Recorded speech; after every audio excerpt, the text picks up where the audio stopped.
What's up, YouTube family?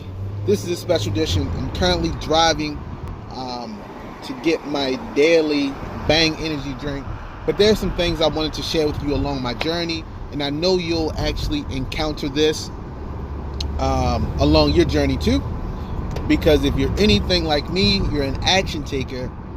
You take action. However, there are some seeds that may come, some obstacles that may come in your way that you bring up, right? So what I really wanted to talk about today was cold calling and getting over that hurdle.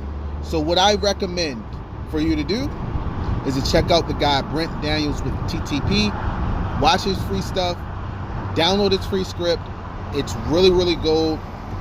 Memorize the script, internalize the script, and realize that when you ask a person for when you ask a person what they consider an offer on their property, there's only a few things the person can say.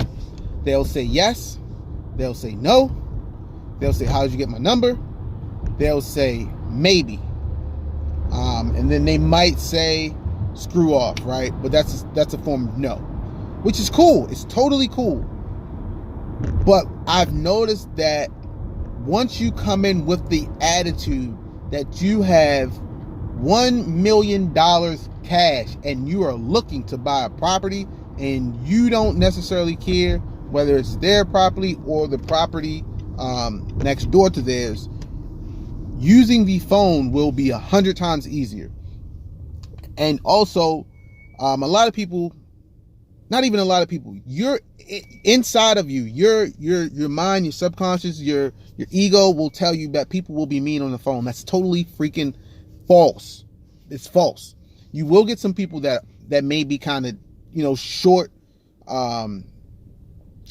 mannered or just quick to say, they call them red types, right? I want a yes or a no. They're straightforward.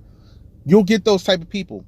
But for the most part, I'm telling you, most of the people that you cold call will be nice as long as you're nice, right? If you convey a great attitude, if you convey positivity over the phone, they'll be nice. And even those that are really short mannered, or I'm not even sure if I'm saying that right, but are really quick. It's not that they're not being nice to you. It's who they are, right? That's who they are to everyone. So at the end of the day, you're doing them a service. And a lot of times it's very, very important that you realize what problem you're solving.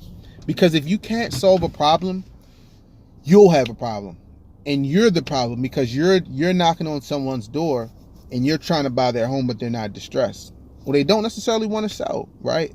And don't take things, don't internalize no. No can be really, really good. So in Brent's script, he talks about asking the person, would you consider an offer on the property? So if they say no, right, automatically, once you internalize the script, okay, awesome. Do you have any other properties you want to sell? Boom, right? You took the no, you went past it, you asked them, do they have any other properties? I'm a prime example. One of the guys, I just got off the phone with the guy, older gentleman.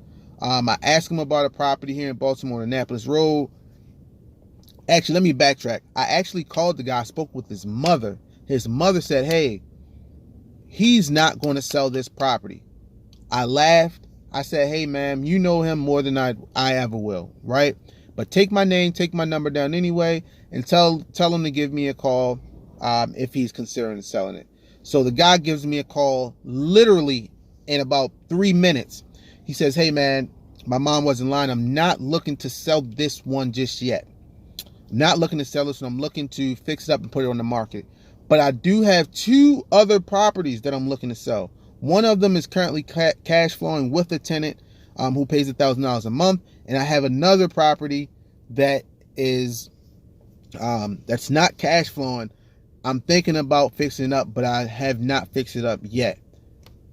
Let's figure out a way that you can acquire both properties. Boom, right?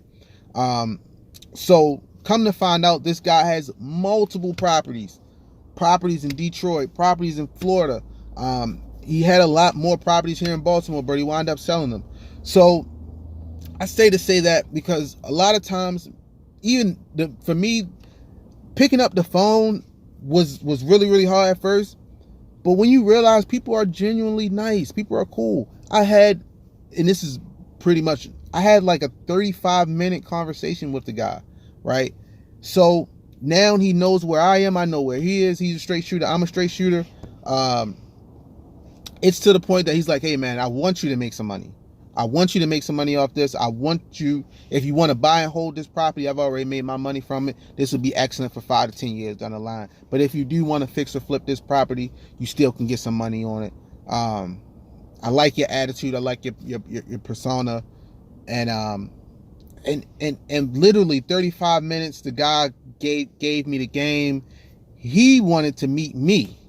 So he's like, hey, let's meet at the property, right? I even said, hey, what's a good number for you? He said, hey, man, this, I'm going to give you the number what I paid for the property back in the day. Of course, you got depreciation and things like that. But let's go to the property and then we'll talk numbers. Boom. So even if I don't buy the property or I can't wholesale the property then and there, there's other properties that I may be able to wholesale in this market or other markets. Or, the guy, technically, he's a cash buyer, right? So cold calling really does work. I'm not going to lie to you. In the beginning, I'm a marketer. I love the inbound strategy.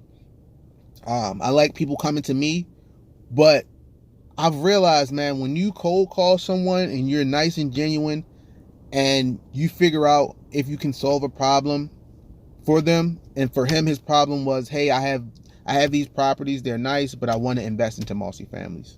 Boom. So now I can solve that for him, give him some cash for his properties. Hopefully I will, won't make sense, but make some money on my end, and it's a win-win situation.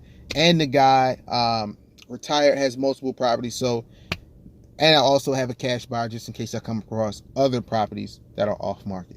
Bang. So I'm here to tell you guys, cold call. I cold call between the hours of 10 and 12 because I have another obligation. But once I get my first deal under contract, I got it under contract. Once I get it sold, man, I'm telling you, I'm 100% all in on this cold calling thing. I definitely believe cold calling is the wave, and you should too. So don't be afraid. Download Brent Daniels TTP script. Please cold call. If you need that list, if you need anything done as far as skip tracing, I use Need to Skip. It's really, really good. A lot of people use Batch Skip or they use Fiverr, but don't be afraid to cold call. I've heard the best hours are between 9 and like 12. So I do between 10 and 12. So good luck to you guys. I just wanted to share my journey. Don't be scared. Internalize Brent Daniels script. Realize when a person says yes, they want to sell, what are your subsequent actions after? If a person says no, immediately hop into, do they have other properties? Then if they say yes or no, and go from there. So good luck on your journey. I'm going to keep sharing my journey with you. Boom. Baltimore baby out.